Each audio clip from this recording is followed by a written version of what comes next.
रमेश चंद्र शर्मा का पंजाब के खन्ना नामक शहर में एक मेडिकल स्टोर था, जो कि अपने स्थान के कारण काफ़ी पुराना और अच्छी स्थिति में था। लेकिन जैसे कि कहा जाता है कि धन एक व्यक्ति के दिमाग को भ्रष्ट कर देता है, और यही बात रमेश चंद्र जी के साथ भी घटित हुई। रमेश जी बताते हैं कि मेरा मेडिकल स्टोर बहुत अच्छी तरह से चलता था और मेरी आर्थिक स्थिति भी बहुत अच्छी थी। अपनी कमाई से मैंने ज़मीन और कुछ प्लॉट खरीदे थे और अपने मेडिकल स्टोर के साथ एक क्लिनिक लेबोरेटरी भी खोल ली। लेकिन मैं यहाँ झूठ नहीं बोलूँगा, मैं एक बहुत ही लालची किस्म का आदमी था, क्योंकि मेडिकल फील्ड में दो गुनी नहीं बल्कि कई गुना कमाई होती है। शायद ज़्यादातर लोग इस बारे में नहीं जानते होंगे कि मेडिकल प्रोफेशन में 10 रुपये में आने वाली दवा आराम से 70-80 रुपये में बिक जाती है। लेकिन अगर कोई मुझसे कभी 2 रुपये भी कम करने को कहता तो मैं ग्राहक को सीधा मना कर देता।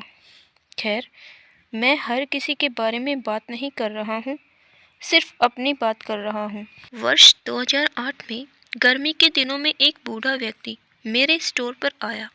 उसने मुझे डॉक्टर की पर्ची दी। मैंने दवा पढ़ी और उसे निकाल लिया। उस दवा का बिल 560 रुपये बन गया। लेकिन बूढ़ा सोच रहा था। उसने अपनी सारी जेब खाली कर दी, लेकिन उसके पास कुल 180 रुपये थे। मैं उस समय बहुत गुस्से में था, क्योंकि मुझे काफ़ी समय लगाकर उस बूढ़े व्यक्ति की दवा निकालनी पड़ी थी और ऊपर से उसके पास पर्याप्त पैसे भी नहीं थे। बूढ़ा दवा लेने से मना भी नहीं कर पा रहा था। शायद उसे दवा की सख्त ज़रूरत थी। फिर उस बूढ़े व्यक्ति ने कहा, मेरी मदद करो, मेरे पास कम पैसे हैं और मेरी पत्नी बीमार है। हमारे बच्चे भी हमें पूछते नहीं हैं। मैं अपनी पत्नी को इस तरह वृद्धावस्था में मरते हुए नहीं देख सकता। लेकिन मैंने उस समय उस बूढ़े व्यक्ति की बात नहीं सुनी और उसे दवा वापस छोड़ने के लिए कहा।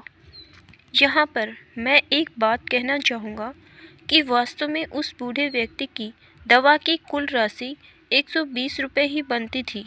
अगर मैंने उससे 150 रुपये भी ले लिए होते तो मुझे 30 रुपये का मुनाफा ही होता। लेकिन मेरे लालच ने उस बूढ़े लाचार व्यक्ति को भी नहीं छोड़ा।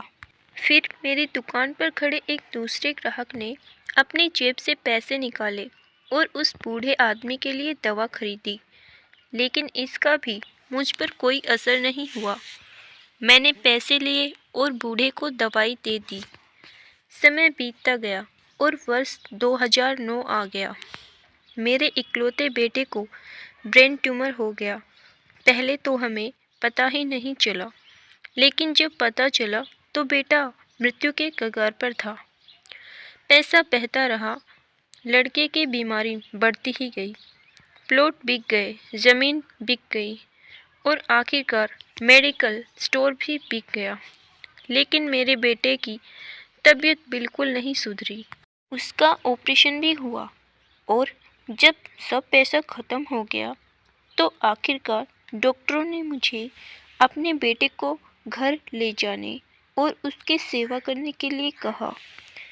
उसके पश्चात 2012 में मेरे बेटे का निधन हो गया। मैं जीवन भर कमाने के बाद भी उसे बचा नहीं सका। 2015 में मुझे भी लकवा मार गया और मुझे चोट भी लग गई। आज जब मेरी दवा आती है तो उन दवाओं पर खर्च किया गया पैसा मुझे काटता है, क्योंकि उन दवाओं की वास्तविक कीमत मैं जानता हूँ। एक दिन मैं कुछ दवाई लेने के लिए मेडिकल स्टोर पर गया तो 100 रुपये का इंजेक्शन मुझे 700 रुपये में दिया गया। लेकिन उस समय मेरी जेब में 500 रुपये ही थे और इंजेक्शन के बिना ही मुझे मेडिकल स्टोर से वापस आना पड़ा। उस समय मुझे उस बूढ़े व्यक्ति की बहुत याद आई और मैं घर चला गया। दोस्तों, ठीक है, सभी कमाने के लिए बैठे हैं, क्योंकि हर किसी के पास पेट है, लेकिन वैध तरीके से कमाए, ईमानदारी से कमाए, गरीब लाचारों को लूटकर नहीं, लूटकर कमाई करना अच्छी बात नहीं है, क्योंकि नरक और स्वर्ग केवल इस धरती पर ही है, कहीं और नहीं।